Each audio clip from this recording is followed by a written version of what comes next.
Today, I have a special guest named Brenda Smith, and she is an astrologer, among other things. Brenda is my own personal astrologer. And as I think I've mentioned before on the show, I'm a big believer in astrology. I find it to be extremely accurate when you get your chart done.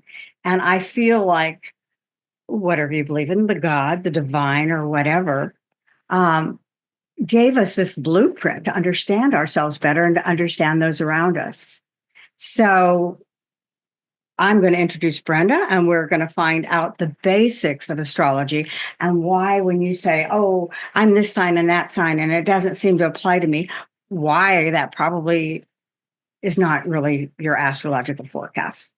So Brenda has been an astrologer for 40 years. She studied with some masters. She started in 1975, and she studied with a master astrologer, Bill Herbst, who actually confirmed that Brenda is, in fact, a natural-born astrologer. Brenda became a master astrologer and studied with famed astrologer John Sambach as well. And I did want to mention, too, Brenda has been a bit of a celebrity. She has been on various radio shows and has been a very popular guest. She was on the show Anything Goes for many years. And she's also has been the president 3 times of the Aquarian Organization of Astrologers. So she's quite well informed. And like I said, she's my personal astrologer. So Brenda, how are you doing today? I'm great. Nice to be here.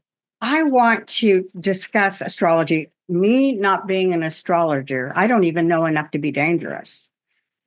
I want to discuss some of the basics so people understand why when they read in the newspaper, I'm a Taurus and this doesn't seem to suit me, why that is the case. But first of all, before we go there, Brenda, why do you feel astrology is important to somebody?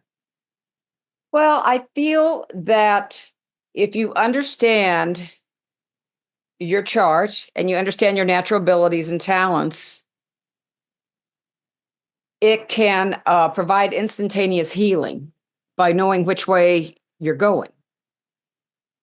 Like, I could not be an astrophysicist by my chart, but I definitely can have artistic tendencies and psychological tendencies and the ability to intuit. Let's talk about why when somebody looks at their forecast in the newspaper and says, I'm a Scorpio and this doesn't seem anything like me. Let's talk about what does matter. Because people I know look at just their sun sign, and that's just a little bit of the picture of who they are. Like, for instance, all Scorpios aren't the same, all Tauruses aren't the same, all Pisces aren't the same. So let's look at that. What are the placements, the first 3 placements that are important in somebody's chart that will tell them more about themselves? Well, the sun is your purpose in life, okay? And the house that it falls in shows the areas of life which we'll be putting that energy into. The sun is a generator. Everything has to flow back into the sun. But then you have the moon. The moon rules the subconscious. The sun rules the conscious. The moon rules the subconscious. The sun rules long term. The moon rules day to day. So the moon is how you act your purpose out on a day-to-day level.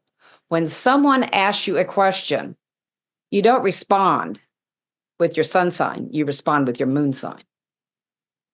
Okay. It's an unconscious thing. Now, what do other cultures say about the moon sign?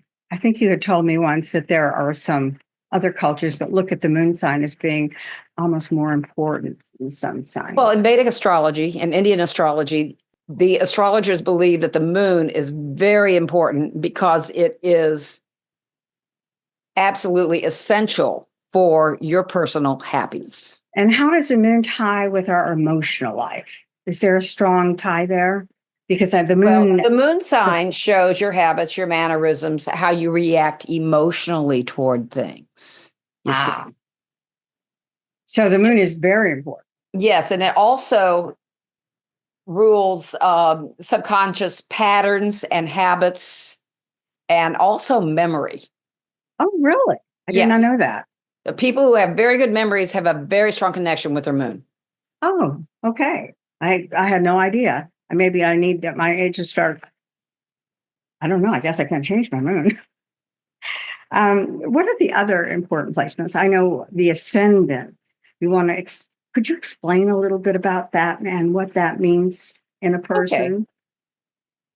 The ascendant is the exact time of birth. That is the sign that is arising on the eastern horizon at the moment of your birth. And the first house, the ascendant sets up the wheel for the chart. Okay. So the first house in astrology is personality. It's how you project, it's how you come on, it's how you face the world. So, case in point, I'm a Pisces sun. People say, I don't see your Pisces. Well, they'll see it after they get to know me. But I have an Aries ascendant. So I face everything head on, and I'm pretty straightforward and direct and to the point. Okay, that makes sense because people always tell me mine is Leo, as Yes. you know, and people always say, you don't seem like a Taurus, which is my sun sign. Right. I think I appear much more flamboyant and extroverted than maybe I actually am in real life. But when they get to know It's me, the mask that we have to face the world. okay. Yes. Okay. So what are the other planets influences that influence the individual? Okay.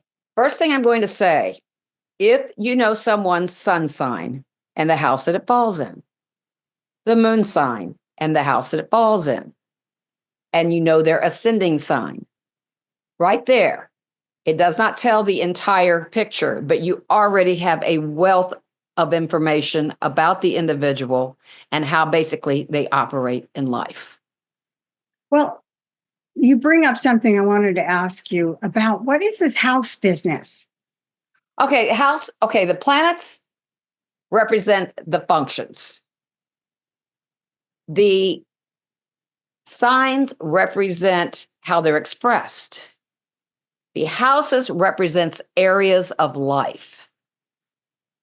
Like the first house is the house of the self. It's your projection. Mm-hmm. It's people with a strong first house in their astrology charts are real concerned with themselves and developing themselves. The second house is concerned with money earned, your talents, your values, your resources. So people who have a lot of second house energy are very much into developing their talents and resources. And a lot of times they're self-made. And it goes so forth and so on. I could make a very quick run around if you would like. Why don't you? People might want to take some notes and see where their houses are. Okay, third house represents communication, and it also rules lower education, and it rules your environment. It's associated with Gemini. So it's all about learning techniques and how things fit into the environment and communication. Now, the fourth house is ruled by Cancer. That is the deepest point of self. That is where your family roots are, or your deepest sense of security. It's a very, very deep house. Also, in the fourth house, it represents ends of life sometimes. But people with strong fourth houses, they're very much into hanging onto their homes. They're very much into feeling secure and feeling that they have roots, so to speak. Okay. Fifth house is, I call it the fun house in astrology, and that's ruled by Leo. And that is enjoyment, love affairs, speculation, sports, gambling, and competition, but speculations of all kinds. And there is an old saying that states love is a gamble. And that totally fits in with the fifth house. Okay. Now, the sixth house is a Virgo ruled house, and the sixth house is all about work, toil, the necessary elements that it takes to get things done, needing to see improvements, to be of service to other people and to be helpful and to focus upon the health. And the sixth house traditionally in astrology rules pets. However, I do believe that dogs are ruled by Cancer and cats are ruled by Leo. But that's just my personal observation. Okay, so you have the first through the sixth, which are the personal houses in a sense. Then you get into the seventh house. And when you go into the seventh house, that's when you get into the social realm. So the seventh house in astrology is ruled by Libra. That rules how you relate one-on-one with other people. And it rules business negotiations, it rules relationships, and it can rule marriage in a traditional sense. But mostly it is relationships of all kinds. Now, in old traditional astrology, the seventh house rules your open enemies. In other words, the people that you know don't like you. But it also those shows, in my life. It also shows where you are willing to cooperate with other people in order to get things done outside of yourself. Okay, and you go into the eighth house, is a Scorpio energy to it. Whereas the second house in astrology is money earned by the individual self or the person's own talents and resources. If you flip over into the eighth house, it is joint finances, joint alliances. Yes, it does rule relationships, but it comes as a merger. So it's things of a collective nature. And also it rules transformations and changes. A lot of times when people have transits through their eighth house, I tell them, if you want to change something right now or get rid of a habit or to adopt a better one, now's the time to do it. The eighth house is ruled with the psychic realm. It rules the understanding of the cycles of life, and it does rule sexuality, but it's also connected with what comes out of mergers, basically. Okay. And it's also, once again, a very psychic house. People who have a strong eighth house are very much into finding what's underneath the surface. Okay. Very much so. And it is joint money, and it rules things like insurance companies. And see, the eighth house is a house of power, and insurance companies have all the money, so therefore they have all the power. And there's another old saying that says, there's nothing certain except for death and taxes. And that's definitely an eighth house type of saying. Okay. Okay, you go into the ninth house, that's ruled by Sagittarius. That's a fire energy house. That is a house that you desire to not be so deep about things, but to get out and experience the world, get more education. And education isn't always traditional education. It's ruled by travel. It's ruled by taking a risk. It's ruled by wanting to broaden your base of experience. Then you get into the 10th house. The 10th house is the house of status and career. The 10th house is considered to be the highest thing you can become. And it's ruled by Saturn and Capricorn. So people don't think that Saturn is a very spiritual planet, but actually it is. It's all about developing you and developing your character to the greatest thing that you can become. 10th house energy is very much connected with status, career, reputation, and to actually achieving something into the world. Interesting. So there are just 10 houses? No, there are 12. Okay. Okay. Okay, so the 11th house is ruled by Aquarius. 11th house is all about your hopes and your wishes and your dreams and your vision for the future. So the 11th house is considered to be the biggest house in astrology because that's where all of those are contained. Now, the 11th house also rules friendships and groups. The 5th house on the other side has a Leo energy. It's all about self-expression. Well, the 11th house is all about the power and the good that can become out of groups and society and people pushing for societal change. Okay. And it also rules friendships. Okay, then you get into the 12th house. The 12th house is before the first house. The 12th house is the house where you have to accept things for what they are, and you have to have faith that things will turn out the way they're supposed to. Also, And that sounds very spiritual. Yes, it's very accepting, needing to release things. Also, on a everyday level, the 12th house rules institutions, it rules hospitals, it rules prisons, that type of thing. But it's all about being going inside. Okay. No, let me make sure I have this clear, because so each one of our planets then fall into a house as well. Am I Yes, correct? but there are 10 planets, so they can't fall in 12 houses. Okay.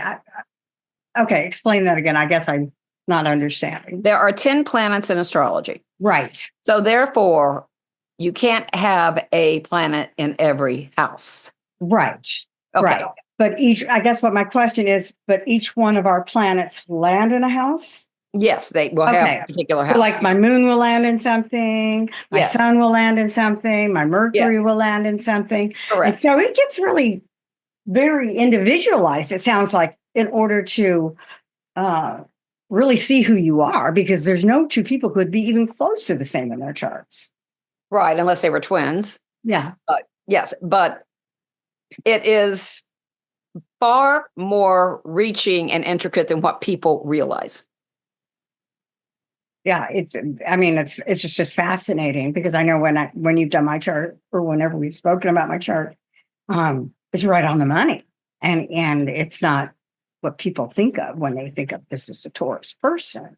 So You're definitely a Taurus, because you are concerned with creature comforts and to be secure, and the fact that you love to garden, and you have a very practical side to you. Yes. No, I do. But exteriorly, and two people get to know me very well. They do not. They do not necessarily see me. No, they see the Leo. They don't know those things about me. So while we have the chance, Brenda, why don't you tell us how people could get in touch with you to have their charts run? Okay. They can follow me on BrendaGSmith.com, BrendaGSmith.com. But the best way to get a hold of me is through text. And my number is 816-986-7494. Okay. Well, I think we're going to wrap up this part, and we'll come back and discuss some more astrological things. Okay, sounds see great. What more we can learn, because like I said, my knowledge is very basic. Like I said, I don't even know enough to be dangerous, but I do know how accurate it is. And I do know when you've had you do other people's charts for me, say my daughter's or somebody I'm involved with, it's been scary accurate. So with that, we're going to say goodbye on this episode. Okay. We're going to come back. Week after next, you'll be able to see the next episode with Brenda, explaining a little bit more about astrology. So until next time, I wish you all blessings and namaste. We hope you found this episode of Your Bridge to the Other Side enlightening and insightful. Kat Walker appreciates you spending time with her, and as a token of her appreciation, she is offering a unique opportunity to 10 of the first 50 subscribers, a free 15-minute reading with Kat Walker. To enter, you must subscribe to our podcast. Next, email the date you subscribed, your full name, phone number, city and state, and your question. Send that to yourbridgetotheotherside@gmail.com. Again, that email address is yourbridgetotheotherside@gmail.com. This offer is limited to the first 50 subscribers and is only available to residents of the United States. You must be at least 18 years of age to enter. Don't miss out. Winners will be selected randomly and notified via email. To learn more about Kat Walker and her mediumship services, visit her website at katwalkermedium.com. Join us next time as we delve deeper into the fascinating world of mediumship, astrology, psychic abilities, spirituality, numerology, and more on Your Bridge to the Other Side.